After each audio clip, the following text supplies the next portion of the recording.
Boa noite, eu sou a Júlia e junto ao meu grupo, composto por mim, Giovana Rezende, Laura de Souza, Letícia dos Santos, Mariana Guimarães e Sofia Moreira, vamos discorrer sobre a oposição ao regime militar brasileiro e o processo de redemocratização que se deu início nacionalmente após o fim da ditadura.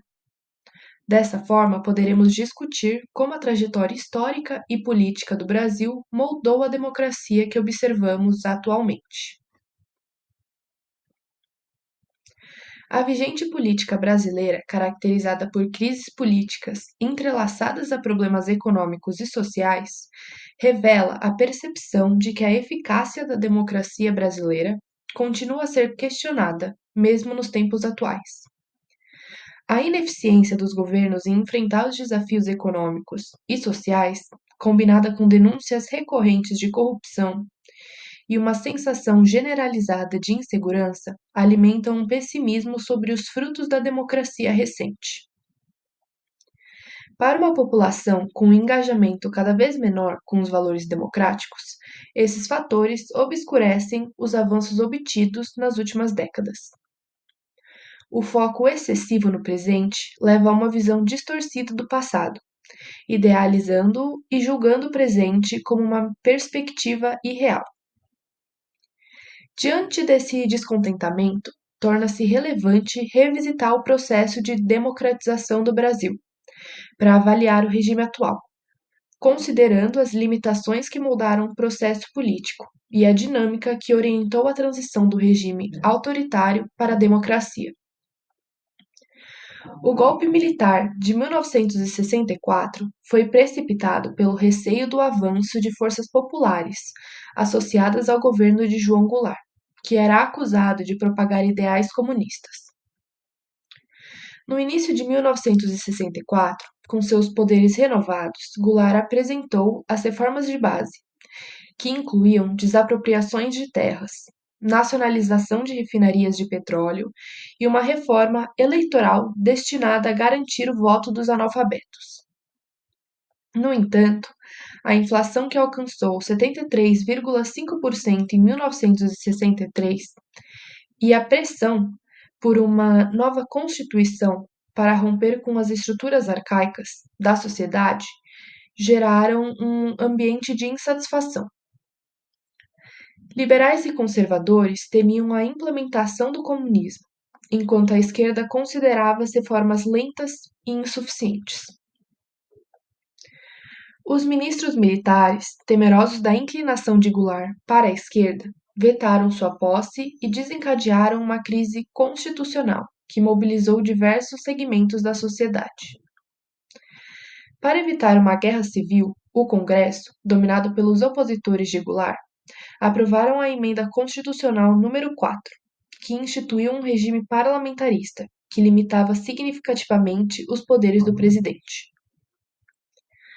Apesar da redução de seus poderes, Goulart aceitou o acordo com a expectativa de reverter a situação futuramente. Em 1965, um plebiscito decidiu pelo retorno ao presidencialismo, restaurando alguns dos poderes presidenciais. Em 31 de março de 1964, o golpe foi realizado e assim oficializou a ascensão do militarismo ao poder. Toda a resistência foi violentamente reprimida e uma junta militar assumiu o poder. Em 9 de abril foi decretado o Ato Institucional número 1, que conferiu ao Congresso o poder de eleger um novo presidente, função que recaiu sobre o general Humberto de Alencar Castelo Branco, marcando o início de um período de intensa intervenção militar na política. Durante esse período, o Brasil vivenciou uma repressão severa, com censura à imprensa, restrições aos direitos políticos e uma perseguição sistemática aos opositores do regime.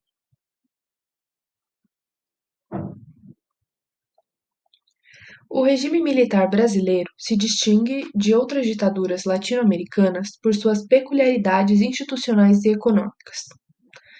Politicamente, o governo militar combinou elementos de autoritarismo com características de democracia representativa, mantendo o Congresso e o Judiciário, embora com poderes restritos. Essa dualidade gerou instabilidade e crises políticas, exacerbadas por conflitos internos nas forças armadas, entre oficiais moderados e radicais. Economicamente, o regime continuou o modelo de substituição de importações herdado do governo Vargas, impulsionando o milagre econômico entre 1967 e 1973. No entanto, essa política resultou em desequilíbrios econômicos, agravados pela crise do petróleo, que contribuíram para a subsequente transição para a democracia.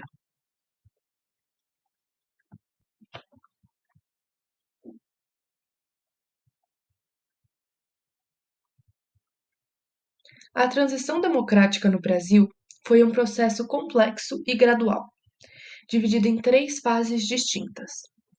A primeira fase, que aconteceu de 1974 a 1982, foi caracterizada por uma liberalização controlada pelos militares, iniciada pelo presidente Geisel, com seu projeto de distensão gradual e segura.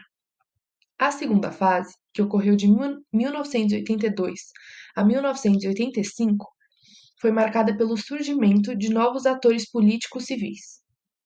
Já a terceira fase, que aconteceu de 1985 a 1989, culminou com a transferência do poder para os civis, acompanhada pela crescente participação da sociedade civil organizada.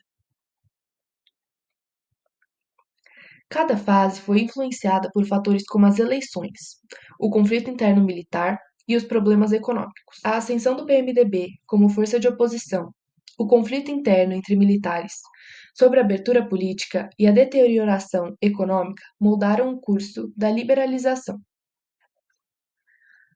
A posse de Geisel em 1974 e o anúncio de sua política de distensão marcaram o início da transição, controlada de perto pelos militares.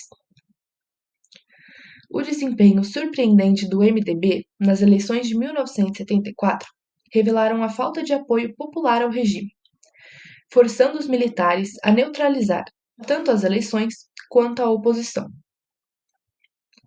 Geisel enfrentou desafios internos com sucesso, controlando os militares mais conservadores e implementando reformas políticas graduais. Contudo, ele falhou em resolver os problemas econômicos agravados pela crise do petróleo, resultando em um cenário de instabilidade que permeou todo o processo de transição. A transição avançou com a revogação do Ato Institucional número 5, em 1978, e a aprovação da Lei da Anistia, em 1979, que permitiu o retorno de exilados e ativistas políticos. A reforma partidária de 1979 foi um avanço significativo, mas também uma estratégia para fragmentar a oposição e garantir controle sobre a sucessão presidencial de 1985. Apesar das dificuldades, o processo de liberalização prosseguiu com as eleições de 1982, que introduziram novos atores políticos e enfraqueceram o controle militar. Durante os anos de chumbo, as manifestações populares ganharam força, especialmente após o endurecimento do regime com o Ato Institucional número 5, em 1968. A oposição se intensificou através de movimentos estudantis que protagonizaram manifestações e passeatas contra a repressão e pela redemocratização do país.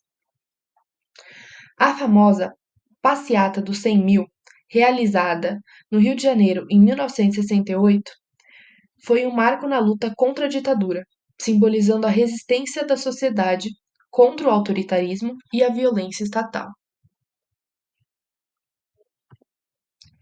As greves operárias no ABC Paulista, lideradas por Luiz Inácio Lula da Silva, e o Sindicato dos Metalúrgicos, na segunda metade da década de 1970, representaram uma nova fase de contestação ao regime. Esses movimentos sindicais inicialmente focados em questões econômicas, rapidamente se politizaram, tornando-se um dos principais motores da luta pela redemocratização. A atuação das comunidades eclesiais de base, vinculadas à Igreja Católica, também foram fundamentais no apoio às lutas populares e na articulação de uma rede de resistência ao regime militar. As comunidades eclesiais de base, inspiradas pela teologia da libertação, ofereceram suporte e proteção a perseguidos políticos, que foram cruciais na conscientização e mobilização da população mais vulnerável.